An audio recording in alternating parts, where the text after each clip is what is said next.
Okay, I'm Donna Dolphin from Communication, and I teach a section called Mass Media and Popular Culture. So, yes, okay. And the handout that's coming around is the assignment that I do that is that pertains to why we're here today on this panel. I'm mostly going to speak to you as if you were my students, and I'm giving you this assignment. So here we are in the second week of class, second week of the semester, and you're looking pretty tired. So congratulations, you've gotten through the first week of college, and it's the second week of college now. You've done one assignment already. I gave you an assignment the very first day, so you had to write a paper and upload it to the Dropbox and successfully do that. So that was just a one-page essay on your expectations for your first semester at college. So we've dealt with some issues about that. Some people had some problems getting uploaded to the Dropbox, not quite getting the hang of the fact that everything at Monmouth has to be a .doc or a .docx, and also dealing with the Dropbox. So handled some of that, so there's that reality of getting an assignment the very first day and having 1 week to do that. And now we're going to talk about this. Bless you. We're going to talk about this. So I'm going to explain to you exactly what Judy talked about the hidden university. I'm going to explain to you that you have selected a liberal arts college for your education. And I'm going to talk to you about the value of that and congratulate you on selecting a liberal arts college. And you're going to stare back at me blankly and have no idea what I'm talking about. So we're going to spend a few minutes talking about that and the importance of that, and the value of being curious people and lifelong learners, and the hope that all of us here at Monmouth have that you will remain curious and that you will be learners outside of the classroom and long after you walk across the stage at the PNC Center and get your diploma, and that you will always be curious and you will always seek opportunities to have new experiences and engage with ideas that don't necessarily coincide with the ones you already have. That we're going to try to make you critical thinkers and critical listeners, and that we're going to try to teach you how to engage with even unpleasant ideas and learn how to deal with people who are completely different from yourselves, and to do that in a way that's invigorating. Not always unpleasant, but invigorating. And that part of the way that you're going to do that is starting right now with this assignment, that this assignment is designed to help you do that and to help you value that. And that if we start right now in your second week of college, incorporating that into your everyday, it'll just be natural. And that I hope that it'll stick with you for the rest of your life. There are lots and lots and lots of things that go on every single day, and not even just Monday through Friday, but all 7 days of the week, during the day and in the evening.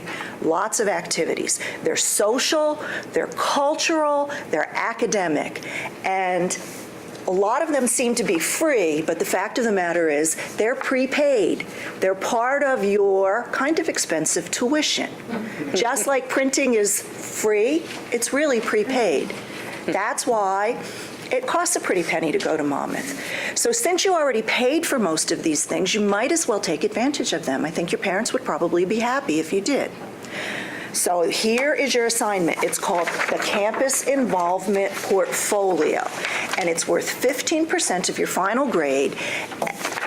This shouldn't be difficult to do. This should be your 15% of an A towards your final grade. This is a long-term assignment.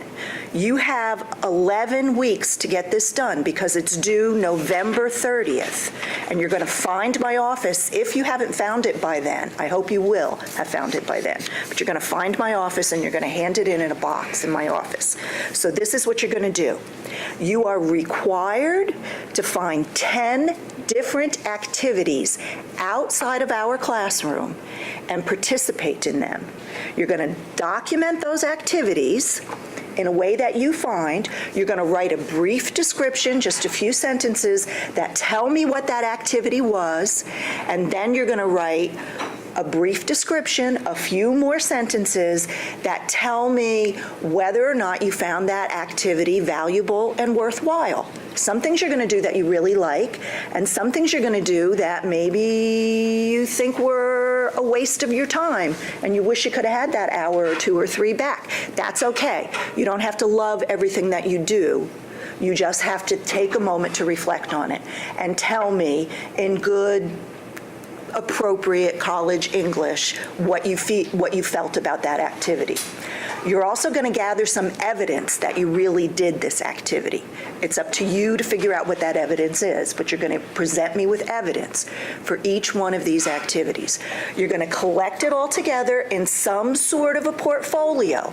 That portfolio is up to you. Maybe you're a scrapbooker, that's nice. Maybe you're just going to gather it electronically and present it to me, that's fine too. However you do it, that's okay. But you're going to think about the fact that the way you present your work is an extension of yourself. So if you give me a sloppy mess, I'm going to think of you as a sloppy mess. You're going to gather it all together and you're going to hand it in to me by November 30th. That means you have 11 weeks to complete 10 distinct activities, put it all together in a package, and hand it in. You can pace yourself, or you can kick it out and get it done in the next 2 weeks. Now, you have to choose from a selection of social, cultural, and academic activities, and they must be varied and distinct. So you cannot attend 4 football games and count them all. But I hope you do go to 4 football games, because that gives you something to do, and it's nice, and then you're involved in the spirit here at Monmouth University, and you're part of our campus community. You can, if you choose, you like athletics, you want to be involved, you may go to 4 different athletic events. So you could go to a football game, you could go to women's soccer, you could go to field hockey, you could go to men's soccer. If that's what you like to do, you may do that. You may find those events and you may participate in those. This is an assignment that you can do with your friends, and you should. I want you to also attend a cultural event. What's an example of a cultural event? PLA, why don't you give some examples of that? So the PLA will tell you that there are films on campus, and there are lots of different films on campus. PLA will tell you about the Art Now event that's coming up this semester. PLA will tell you about the play that she's trying out for that'll be coming up this semester. I'll tell you about the visiting author that's coming up. And I'll tell you that all of these events are free. I'll tell you about the performances in Pollock. And I will tell you that as a student, you can attend these events for free, and that if there's any event that it seems like you have to pay for and you want to go, to let me know in advance, because for most of those events, if you're attending as a class assignment, I can get you in for free. You just have to let me know in advance.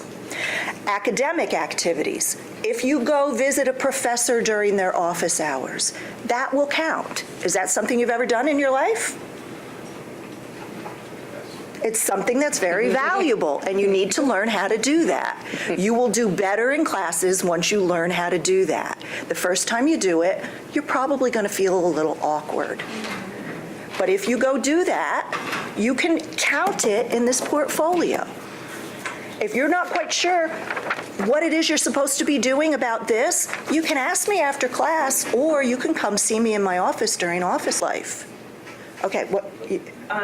Do you find that most students wait till the last week, and you find that all of their events are the last 2 weeks of the something, whatever this is? No, some of them do, and they're the ones who don't get an A.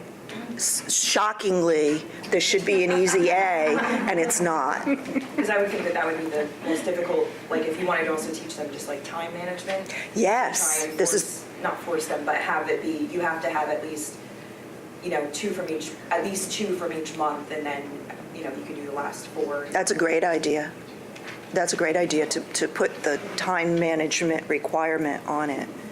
But So I just wanted to say that I've had lots of students who are commuters that have... I was going to bring that up. And they're having a really hard time doing things that coordinate with the times that the campus has things to do. Yep. And I was just going to bring up, commuters, this is going to be harder for you, so you need to get on top of it right away. If you're having difficulties, don't wait till the end. Come see me in my office, and I will give you some hints.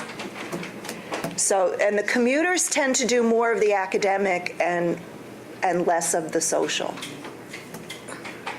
And sometimes I have to give the commuters a little bit of a pass, like, will you accept the writing center for different classes? Well, maybe. Yeah. Did you have a particular distribution of what you wanted to see in each category, or as long as each category was represented? I go back and forth between wanting to be like really prescriptive about this and say you must do 2 academic, 2, or leaving it free form, because 10 is a lot. Yeah. I You had know. trouble with, you were saying, people wait till the last second, and a lot of people just flat out didn't do anything. So it's interesting. It seems like this would be fun, but Yeah. like you said, it's for some people, they just don't want to be involved. Yeah, I get a lot of I'll get too many in the dorm things, and I have to discount them.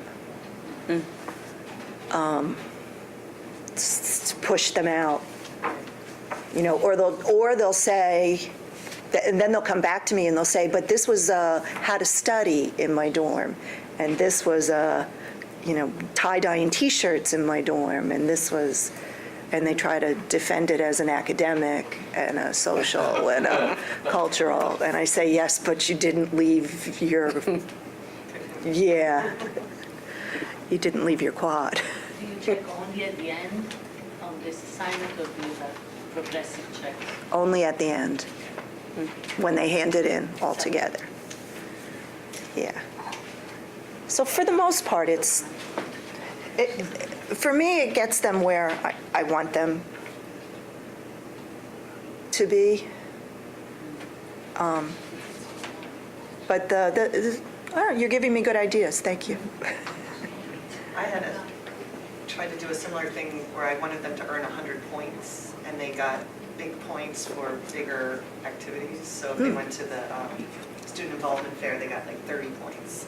And if they went to the career fair, they got 40 points. So I had some higher value things to get up there, but even still, it was hard. A lot of students were like in the 20s, so I ended up giving the students that really did a good job, instead of making this a major part of their grade, I let them not answer one question on the final exam, because I felt like everybody was going to drop a grade level for not doing it. So since I was failing people anyway, so yeah, I struggled with how do you push them out. So I played.